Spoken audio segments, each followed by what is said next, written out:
Welcome back to Uma's kitchen. ఈరోజు మనం రాగులతో crispy and tasty రాగి దోశ ఎలా చేసుకోవాలో చూద్దామండి. ముందుగా ఒక బౌల్లో ఒక కప్పు రాగులు తీసుకోవాలి. ఒక 1/4 కప్పు మినపప్పు, ఒక 1/4 కప్పు బియ్యం, ఒక హాఫ్ స్పూన్ మెంతులు వేసుకుని వీటిని శుభ్రంగా కడుక్కోవాలి. ఒక 3 to 4 టైమ్స్ బాగా కడుక్కోవాలండి, ఎందుకంటే ఇందులో డస్ట్ ఉంటుంది రాగుల్లో కొంచెం. తర్వాత ఇవి మునిగేంత వరకు వాటర్ పోసుకుని నానబెట్టుకోవాలి. ఇవి ఒక 5 to 6 అవర్స్ నానాలండి. 6 అవర్స్ తర్వాత చూడండి పప్పు నానిపోయింది చక్కగా. ఇప్పుడు దీన్ని మనం గ్రైండ్ చేసుకోవాలండి దోశ బ్యాటర్ లానే. రాత్రంతా మూత పెట్టుకుని ఉంచుకోవాలి. మార్నింగ్ వరకు ఇది చక్కగా పులుస్తుందండి. అప్పుడు మనం ఇందులో మనకి రుచికి తగినంత సాల్ట్ వేసుకుని ఒకసారి కలుపుకోవాలి.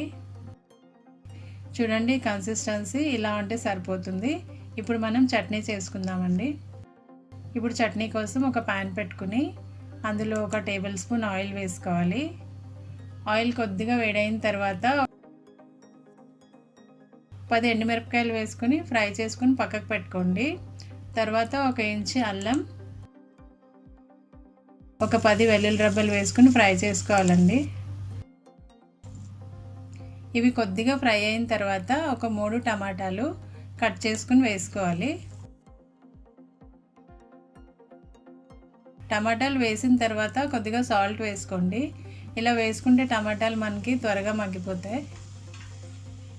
టమాటాలు మనం మగ్గేంత వరకు ఫ్రై చేసుకోవాలండి. ఇప్పుడు మనం వీటిని గ్రైండ్ చేసుకోవాలి. గ్రైండ్ చేసుకున్నాక తాలింపు పెట్టుకోవాలండి. ఇప్పుడు మన టొమాటో చట్నీ రెడీ అయిపోయింది. ఇప్పుడు మనం దోశ వేసుకుందాం. ఒక తవా పెట్టుకుని బాగా వేడైన తర్వాత దోశ వేసుకోవాలండి. చక్కగా ఈవెన్గా స్ప్రెడ్ చేసుకోవాలి.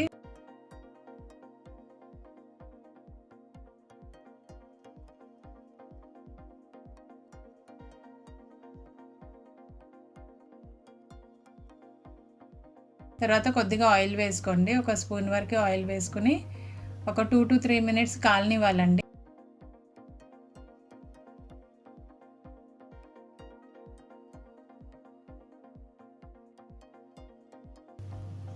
చూడండి ఇప్పుడు అంతా బ్రౌన్ అయిపోయింది కదా. సైడ్స్ కూడా అది కొంచెం పైకి లేస్తుంది. అప్పుడు మనకి దోశ రోస్ట్ అయిపోయినట్టు అర్థం.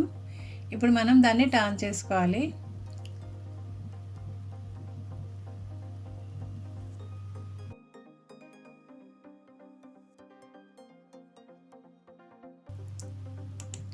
ఇంతే అండి, రాగి దోశ రెడీ అయిపోయింది. క్రిస్పీ అండ్ హెల్దీ రాగి దోశ.